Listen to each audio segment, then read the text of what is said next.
的地狱里面。 Maka sebenarnya saudara, orang ini bukan cinta kesucian hidup.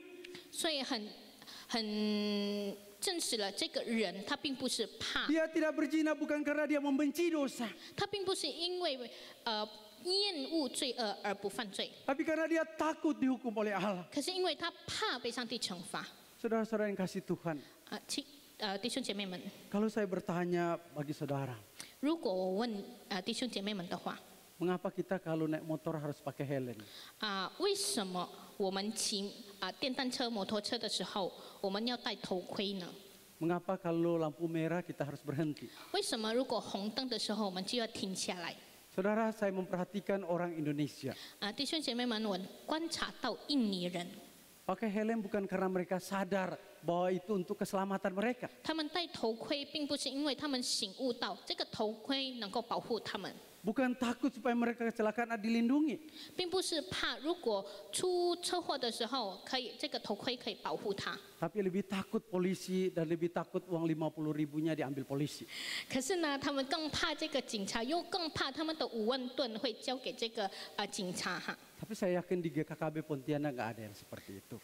可是我相信哈，我们这里没有这样的会友哈。 Saudara, yang benar adalah ketika kita memakai helm, 正确的是，当我们戴上这个头盔 kita 的时候， sadar itu untuk kebaikan kita. 我们醒悟到这是为了我们的 Kita 益处。 sadar bahwa kalau kita tidak pakai helm, nanti kalau kecelakaan kepala kita akan pecah. 我们醒悟到，如果我们不戴头盔的时候，那么我们发生事故，我们的头就会裂。 Bukan karena takut uang 50.000 kita diambil polisi. 并不是因为我们怕出这个5万吨哈。 Oleh sebab itu saudara yang kasih Tuhan, 所以，亲爱的弟兄姐妹们， walaupun ketaatan kita kepada firman Tuhan itu memiliki korelasi dengan berkat dan penyertaan Tuhan, 虽然我们顺服神是跟这个祝福还有幸福有关联的， tetapi janganlah kita taat dengan motivasi supaya kita diberkati oleh Tuhan. 可是不要让我们顺服神，是因为我们怕被上帝惩罚。 Jangan kita taat pada perintah Tuhan karena kita takut dihukum oleh Tuhan. 不要怕我们不顺服，不要怕哈，我们顺服是因为怕被上帝。 Jangan kita memberi persembahan tujuannya supaya Tuhan membalikkan kita berapa kali lipat. 我们奉献不要要我们之后上帝要回报我们几倍。 Saudara, memang ini tidak salah. 这个的确没有错。 Kita taat mau diberkati, semua orang mau diberkati. 我们顺服是要被祝福，所有人都要被祝福。 Tapi ketaatan hanya sampai di situ adalah ketaatan anak-anak. 可是只有到这一个阶段的顺服，是一个孩子性阶段的祝福的顺服。 Saya pernah bertanya kepada anak saya, 我曾经问我的孩子， kenapa kamu lebih taat kepada gurumu daripada papamu? 为什么你比你的爸爸你更加顺服你的老师呢？ Dia katakan kalau saya tidak taat pada guru saya dipukul. 他说，如果我不顺服我的老师的话，我就会被打。 Kalau di papa, 如果 papa 爸爸 nggak 呢？ mungkin pukul. 爸爸不可能打我。 Saudara-saudara, sebagai orang yang telah dewasa di dalam iman, 弟兄姐妹们，成为一个在信心里面成长的人， maka ketaatan kita kepada perintah atau firman Tuhan 那么这个顺服就是我们顺服神话语， jangan bersifat legalis, 不要我们规则性的顺服， tetapi ketaatan kita kepada firman Tuhan 可是我们对神话语的顺服， karena sungguh-sungguh kita menyadari itu 要因为我们真正醒悟到， bahwa kita sungguh-sungguh membenci dosa. 我们真正的厌恶这个罪恶， Kita mau taat karena kita tahu bahwa Tuhan tidak berkenan dengan perbuatan kita. 我们不犯罪是因为知道上帝不喜欢我们犯罪。 Kita mau taat tidak hidup dalam dosa karena kita tahu bahwa kita ingin memberi persembahan yang kudus bagi Tuhan. 我们要顺服不活在罪里面，是因为我们知道我们要献上我们一个圣洁的生活。 Kita mau taat kepada Tuhan 我们要顺服神， karena kita ingin memberikan yang terbaik bagi Tuhan. 是因为我们要为神献上最好 Kita 的。 mau Tuhan senang dengan apa yang kita lakukan. 我们要神为我们所做的而喜悦， Itulah taat yang diinginkan oleh Allah. 这就是上帝要的顺服。 Saudara-saudara yang kasih Tuhan. 弟兄姐妹们， Yang ketiga, 第三， mengapa bangsa Israel diminta oleh Tuhan untuk taat? 为什么上帝要以色列人顺服呢？ Karena ketaatan terhadap perintah Tuhan memiliki korelasi dengan kesaksian hidup mereka terhadap bangsa-bangsa di sekitar mereka. 因为以色列人对神话语的顺服，关键到他们在邻国中的生活见证。 Saudara perhatikan dalam ayat 6 sampai ayat 8. 我们注意一下第6到第8节。 Saudara Musa mengingatkan bangsa Israel 摩西提醒以色列人， bahwa ketaatan mereka terhadap ketetapan dan perintah Tuhan memiliki korelasi dengan kesaksian hidup mereka terhadap bangsa-bangsa di sekitar tanah Kanaan. 就是他们对他们顺服上帝律例典章，是关系到他们对邻国的生活见证。 Ketaatan mereka kepada firman Tuhan akan menjadi sumber kebijaksanaan mereka, 他们对神话语的顺服将成为他们的明智， menjadi sumber akal budi mereka, 成为他们的sumber akal budi. 成为他们智慧良心的源头。 Sehingga bangsa-bangsa di sekitar mereka ketika melihat ketaatan mereka, maka mereka akan mengagungkan Tuhan, memuliakan Tuhan. 以致呢，每当邻国看到他们对上帝的顺服的时候呢，他们真正看到神的荣耀。 Ketika bangsa-bangsa di sekitar melihat hidup mereka diberkati oleh Tuhan, 当邻国看到他们的生活是被神祝福的时候， maka bangsa sekitar mereka akan bertanya, siapa Tuhan mereka yang memberkati mereka? 那么这些邻国的人，他们就会问他们以色列人的上帝是谁？ Kenapa hidup mereka lebih baik dari hidup kita yang menyembah berhala? 为什么他们的生活比我们拜偶像的生活更好？ Dan mereka akan percaya kepada Tuhan. 他们也会借着相信主。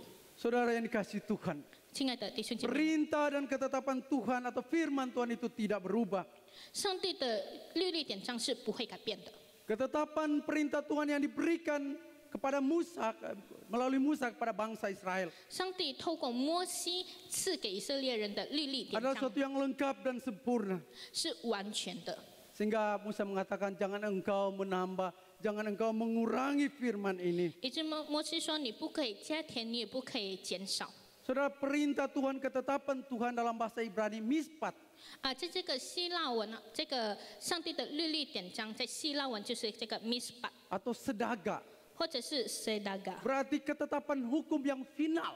就是一个终极性的律例典章， Ketetapan hukum yang bersifat benar dan bersifat adil. 就是一个公义又有真理的 Ketetapan 典 yang 章， tidak mungkin diubah-ubah. 是不可能被改变的。 Saudara, berbeda dengan hukum di Indonesia, saudara. 并不同跟我们印尼的这个国家的规则不同。 Peraturan bisa berubah kalau pemerintahnya diganti. 如果我们换了一个新的总领， Tergantung siapa yang berkuasa.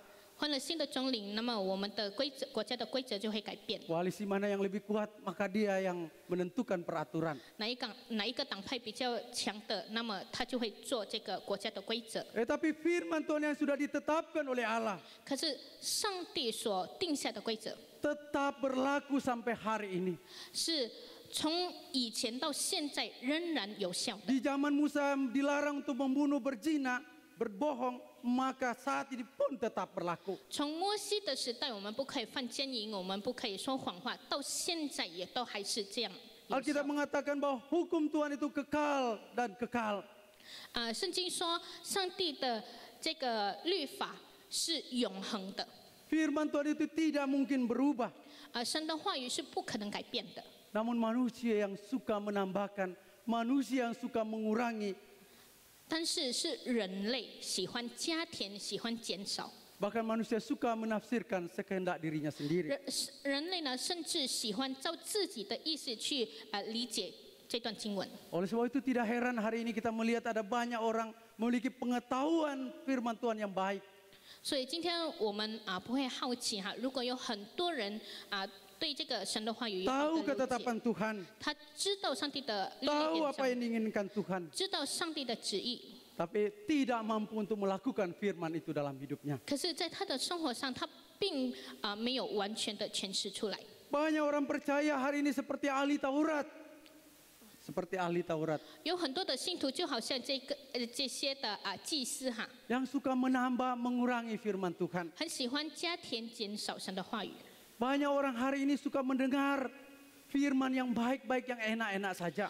今天的人有很多很喜欢听一些很好的正道， Yang mau didengar hanya berkat-berkat.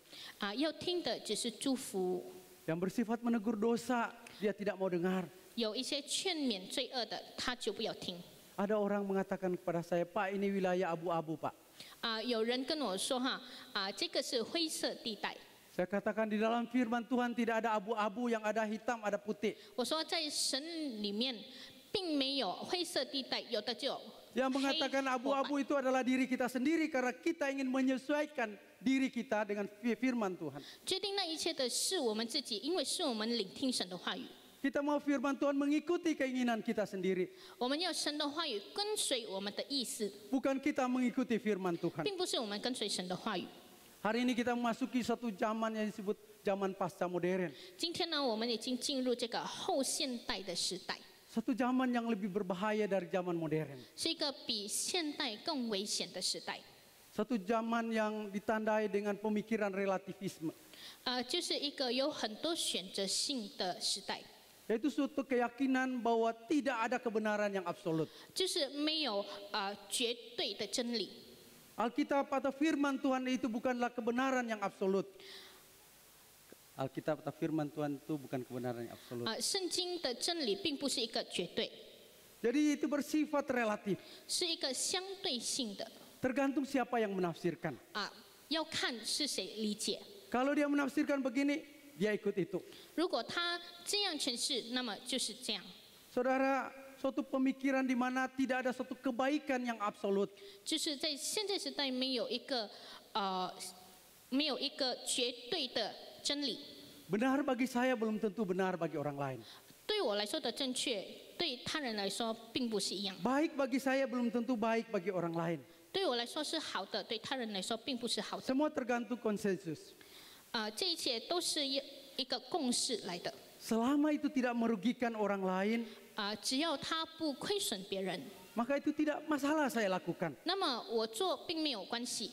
Oleh sebab itu muncul saudara ada gay, lesbian dan lain sebagainya. 所以现在这个时代会出现了很多的同性恋， Bahkan gereja-gereja tertentu di Eropa itu mensahkan pernikahan gay dan lesbian. 甚至呢，很多在这个欧洲的教会，他们已经正视了这个同性恋的婚礼。 Bagi mereka menikah sesama jenis itu tidak masalah. 对他们来说呢，对同性的婚姻并没有问题。 Itu ada di ruang privat, ruang pribadi seseorang. 这个是某一个人的隐私权来的。 Selama aku tidak mengganggumu, tidak merugikanmu, selama itu masalah pribadi saya, jangan ada orang yang mencampuri. 只要我不打扰你，只要我不亏损别人，那么你就不要干扰我的事。 Tidak heran hari ini kita melihat juga ada nikah cerai menjadi suatu yang lumrah. 所以今天呢，我们也不奇怪看到很多人离婚， Perselingkuhan itu menjadi suatu yang biasa. 这个婚外情就是很普通的事， Karena itu ada di ruang privat.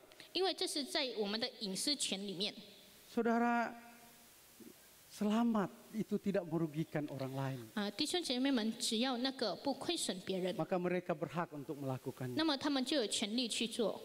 Saudara-saudara yang kasih Tuhan, 主内亲爱的弟兄姐妹们， firman Tuhan adalah pedoman etika dan standar tertinggi bagi orang Kristen. 神的话语是基督徒生活上的基础。 Jadi sebagai orang Kristen kita harus menempatkan firman Tuhan itu di atas segala-galanya. 所以我们身为基督徒要把圣经、把一切超过一切放在我们的生活上。 Saudara, banyak orang Kristen hari ini juga hidup di dua dunia, saudara. 今天的基督徒也很多活在两个世界里面。 Kalau di gereja itu bisa suci. 如果在教会里面就很圣洁， Di luar gereja kita bisa kotor sedikit, nggak masalah. 如果在教会以外嘛，我们可以随便一点。 Saudara, saya pernah survei di pemuda-pemudi di Jawa Timur, Surabaya, Mojokerto, dan Malang. 我曾经在这个东爪哇岛里面的几个教会呢，做一个调查。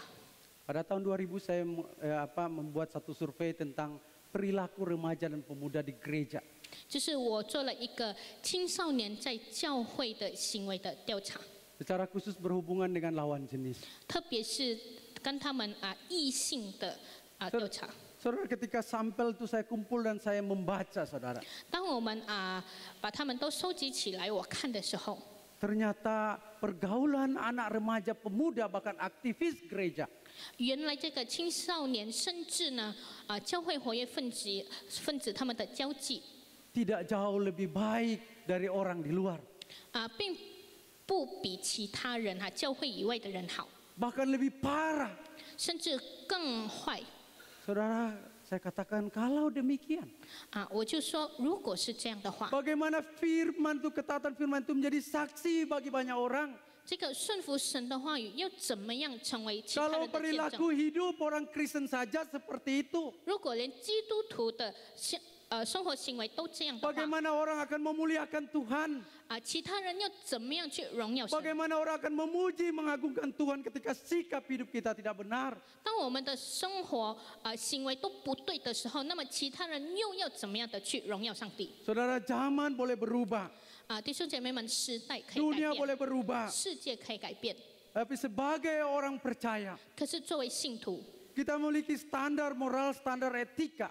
我们有我们品德、我们道德上的标准， Kita memiliki pedoman yang lengkap dan final, 我们有一个很终极、很完整的一个标 yaitu 准， firman Tuhan. 就是神的话语， Ketaatan pada firman Tuhan 顺服神的话语， itu menjadi keharusan bagi kita. 就是对我们来说是一个必要的， Karena itu memiliki korelasi dengan kesaksian hidup kita bagi banyak orang. 因为这个对于其他人的生活见证是有关联的。 Seberapa jauh kita taat pada perintah Tuhan? 我们又有多顺服神的话语呢？ Seberapa jauh kita setia kepada apa yang dikatakan oleh Tuhan? 我们又有多忠心去执行神的旨意？ Maka itu akan berdampak pada orang-orang di sekitar kita. 那么这个就会影响我们周围的人。 Penginjilan yang berhasil 一个成功的布道， bukan didasarkan dengan perkataan-perkataan kita, 并不是透过我们所说的话， tetapi hidup kita. 而是我们的生活。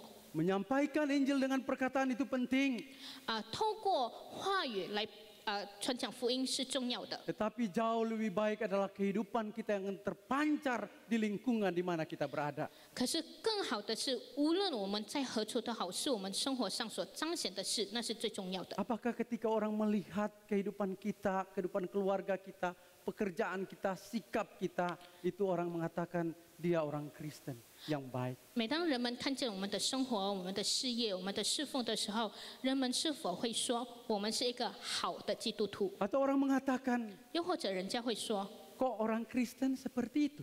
为什么基督徒会那样呢？ Saudara, kita sendiri yang mengetahui diri kita sendiri. 弟兄姐妹们，唯有我们自己知道我们自己。 Saudara, hari ini kita masih di satu era yang ditandai oleh kemajuan ilmu pengetahuan dan teknologi. 今天我们的时代是有很多知识上的这个进步， Satu era yang menantang kita setiap, menantang iman kita, 就是挑战我们的信心的时代， menantang setiap diri kita 挑战我们每一个人， untuk bertahan di dalam iman dan pengenalan kita akan Tuhan. 挑战我们要在认识神话语里面、持守神的话语里面 Atau 的 kita 挑战， terbawa arus dosa. 又或者我们要随波逐浪的走。 Hari ini pilihan bukan lagi antara yang jahat dan baik, 今天的选择并不是说在好或坏里面， tetapi antara yang baik dan benar. 可是是在好跟正确里面。 Di dunia ini ada banyak yang baik, tapi belum tentu benar. 在这个世界上有很多好的事，但那不一定是正确的。 Di lingkungan bisnis pekerjaan kita, 在我们的生意上的世界里面， kita akan memilih antara keuntungan besar dan kebenaran. 我们会选择有庞大的利益，或者是一个真理。 Di lingkungan pergaulan kita sebagai anak muda, 在我们身为青年人的交际里面， kita memilih akan pergaulan bebas atau pergaulan sesuai dengan firman Tuhan. 我们是否要选择这个滥交，或者是选择顺服神话语的生活？ Dalam perilaku kehidupan kita keseharian, 在我们这个日常的生活行为上， kita